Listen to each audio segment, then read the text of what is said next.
computer crash, and when I came back into the game I lost a little bit of work, but luckily it wasn't too much. I guess with the computer going down it's probably a good time to call this part, I guess, done for the moment, and then I'll come back and work on the rest of it. I guess I'll just give you a little too about what I was planning to do. So you probably saw in the speed build that at least at that point I'd got this part fully done.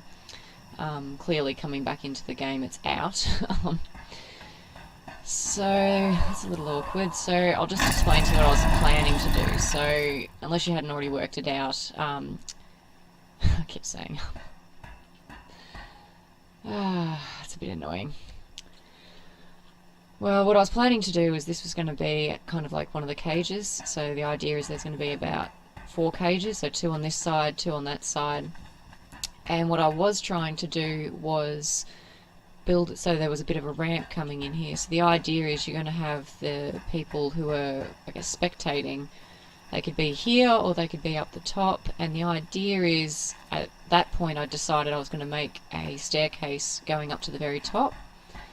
And what I was going to do was the staircase leads up to a floor that goes above this cage, and I was going to have one-way glass over it, so that means that the person or spectators could run up and have a look at raptors and sabers or whatever we would put in here for our gladiators, and they could look down on it. Now, the other thing that I was going to do was the exact same thing over here. One behemoth gate I've got here will be for access in case we decide to put gigas or rexes or something a little bit larger against each other. If we do have gigas, we might end up having to do a thing where spectators are on the inside, because gigas will definitely still be able to reach the top platform. Now, essentially what I'm planning to do, I guess we could also, because this ground is rather, this is the open side, so this could be the side for gladiator kind of stuff, or you know, have a 1 hour tame limit where someone goes out, gets tamed animals, pits them against each other. Also, jousting can be a thing down here. Now, I'm hoping to also get this side done, because it's over the water. I'll be doing it on pillars, and we could also have a dead man drop kind of thing where, you know, if you wanted to, you could have a hatch frame and then open the hatch frame up if you wanted the dead man drop open, and then I guess combatants would fall down into the water if they, you know, miss their step.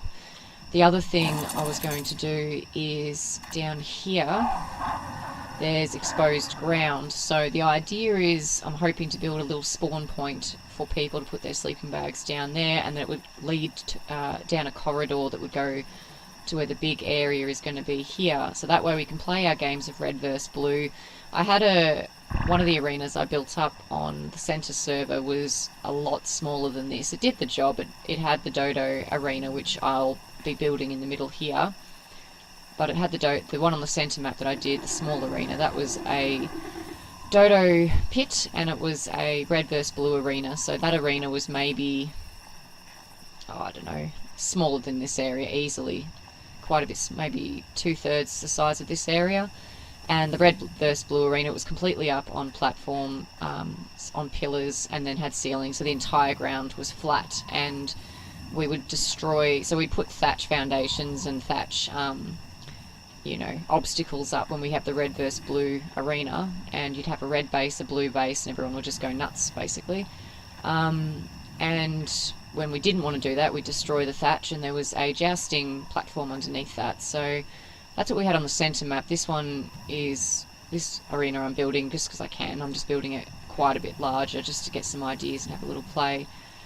But yeah, so my idea for this side is the red versus blue arena, where I'll have actually fixed red and blue team bases, and like I said, the spawn point will be down here. Now, if anyone is wondering why that's the case, I don't know if you're aware, but you can't put sleeping bags down on someone else's build unless the patches change that, but last time I checked you can't do that. So if you are doing an arena sort of thing, the players need to put their sleeping bags down on solid ground. So that's what they'll be doing. They'll be putting their sleeping bags down on the ground and then spawning down there. I'll build it so that both sides are separate and the tunnels lead out to each red and blue base, so that way they can rejoin the fight as long as their sleeping bags aren't there. And you can, same deal, you're going to have people able to watch from up here, so they can watch on the grandstand, come up and, you know, look down and see what's going on, or they can come inside and watch from inside as well.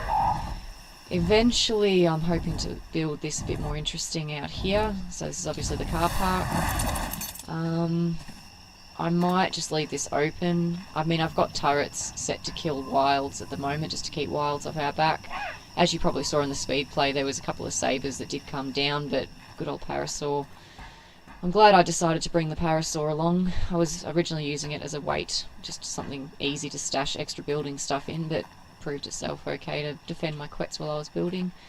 Eventually I'll build probably some pillars up along here, maybe at the end there do some funky design on the top. It's, you know, I would probably have to make this less exotic on an actual player server, because, you know, the amount of items obviously increases lag, and people who haven't got the greatest computers, it's going to irritate them a little bit. But just because I can, I'm building it a bit bigger obviously. So coming in here, spectators can have a look on either side of the arenas. If they want, they can bring their dinos in, and then their own dinos can come through here. So yeah, that's the basic idea, the basic plan at the moment. As you can see, it's still under construction. It's going to take a while, but I'm just having a little bit of a play with it. This is what I usually do. Anything that I intend to build on the actual player servers, I'll have a play with first on my single player, get an idea, and then have a rough idea of how many materials I went through, so in the actual game I can work out what I need to grind up, what I need to craft to prepare for the full build and the full setup. So yeah, hope it's been entertaining for you. Thanks for watching.